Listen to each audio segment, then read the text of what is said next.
ketentuan ini ya, yang ketentuan keputusan UMP 2022 yang dilema, khususnya para gubernur yang sedang digugat oleh Apindo terkait membuat struktur skala upah di dalam memutuskan UMP. Lalu bagaimana penetapan UMP di masing-masing perusahaan apabila nantinya ada perubahan UMP atau gugatan yang dimenangkan oleh Apindo? Baik. Nah, ini seru ya. Jadi kayak tidak emang seperti gubernur semua nggak seragam gitu ya responnya ya. Emang ada beberapa perbedaan ya.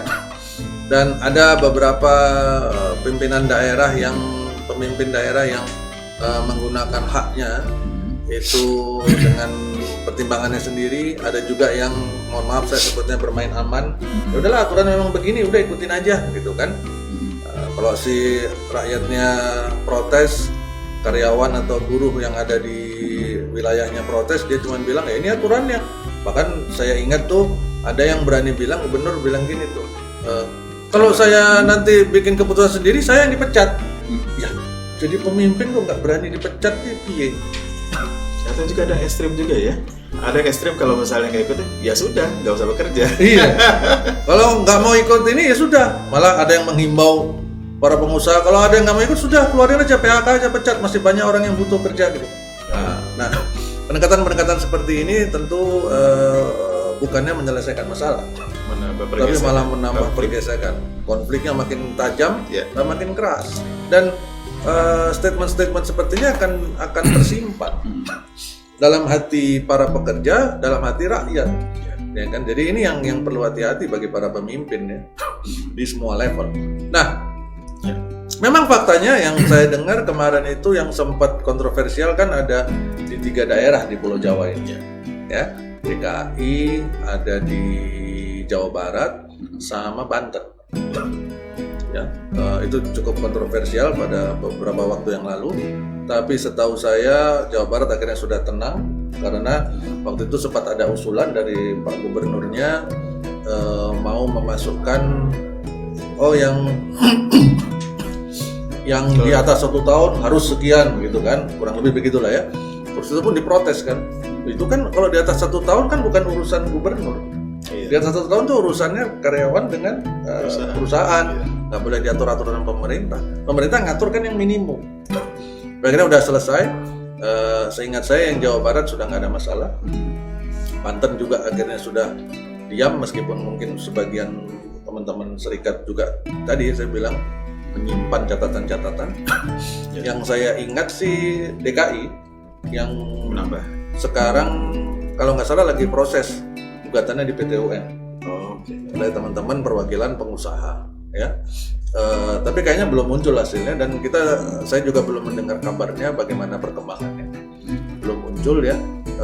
Si Gubernur DKI menggunakan haknya sebagai pemimpin daerah untuk menentukan dengan beberapa pertimbangan tentang kondisi perekonomian dan kondisi rakyatnya di daerahnya, sehingga beliau mengambil keputusan sendiri, ya kan? Yang mungkin memang agak berbeda dari aturan-aturan di atasnya atau aturan yang dipakai oleh pemimpin daerah di sekitarnya. Ya, dan ini memang sedang menjadi sorotan dan ini kita memang lihat. Nah, terus pertanyaannya kan bagaimana penetapan UMP masing perusahaan kalau nantinya gugatan itu dimenangkan oleh, sini disebutkan Apindo, dimenangkan oleh si pihak pengusaha. Jadi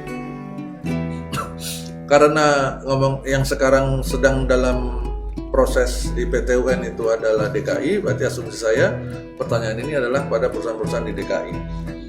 Apabila nanti memang ada keputusannya dari PT UN tentang upah minimum di DKI terus dimenangkan oleh pihak pengusaha, andainya begitu, maka tentu di dalam amar putusannya di PT UN itu akan memberikan penjelasan dan akan memberikan langkah yang harus dilakukan. Contoh misalkan kalau dinyatakan bahwa penetapan upah minimum di DKI adalah bertentangan misalkan dengan hukum, pasti di situ nanti sebutkan dinyatakan tidak berlaku. sehingga harus apakah dikembalikan kepada ketentuan yang dipakai sebagai dasar penentuan upah minimum di provinsi yang lain, atau si hakimnya memutuskan sendiri. Jadi kita baru bisa melihat kalau sudah muncul putusannya, ya kan? Apa isi putusannya? Kalau itu dimenangkan oleh pihak pengusaha, apakah dibatalkan dan sebagainya. Nah, hal yang menarik adalah saya tahu nih pertanyaannya ini, kalau misalkan penetapan upah minimumnya, anggaplah kan penetapan upah minimumnya sekarang dianggap terlalu tinggi ini kan oleh teman-teman pengusaha. Kemudian artinya digugat, kalau dimenangkan ternyata pihak pengusaha, berarti kan putusan yang kemarin terlalu tinggi. Berarti pakai yang putusannya lebih rendah nanti ceritanya gitu. Misalkan putusannya waktu yang di awal 5 juta dianggap terlalu tinggi menjadi 4,5 juta misalkan. Terus bagaimana dengan perusahaan yang sudah memutuskan 5 juta? Kan begitu. Nah, itu beda hukumnya lagi. Karena yang sudah diputuskan 5 juta itu sudah menjadi hukum di perusahaan itu, maka pada saat ternyata hukumnya berubah menjadi 4,5 juta, maka yang 5 juta ini tidak bisa disebut bertentangan dengan yang 4 juta. Dengan yang 4,5 juta nggak bisa, Pak. Itu pasti dianggapnya, dibacanya oleh hukum 5 juta ini lebih baik daripada perundangan yang ada.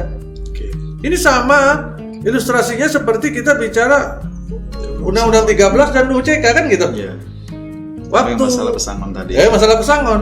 Kalau kita ngomong tentang yang tadi 2 kali pesangon kemudian UCK 1,75, maka sudah terlanjur bayar 2 kali, bukan berarti harus ngembaliin yang 0,25-nya, enggak. Itu dianggap lebih bagus. Ada PKB yang membuat 4,5 tadi. Itu bukan bertentangan dengan UCK, itu lebih bagus daripada UCK. Dianggap lebih baik ya. Betul. Demikian juga upah minimum. Sehingga kalau yang di perusahaan-perusahaan yang sudah menetapkan mengikuti itu, yang nggak bisa berharap turun. Udah nggak bisa dia berharap turun. Jadi ya dia ikut ketentuan itu. 5 juta udah. Nggak bisa tiba-tiba harus berubah lagi. Wah, aku ikut dong kalau gitu 4,5 juta. Oh, enak aja, nggak bisa. Dia akan berhadapan dengan karyawan seluruh DKI kalau gitu caranya, ya kan? Jadi masalah baru dan hukumnya nggak bisa ditarik-tarik ke sana. Begitu kurang lebih. Oke, mudah-mudahan dapat dipahami dengan baik.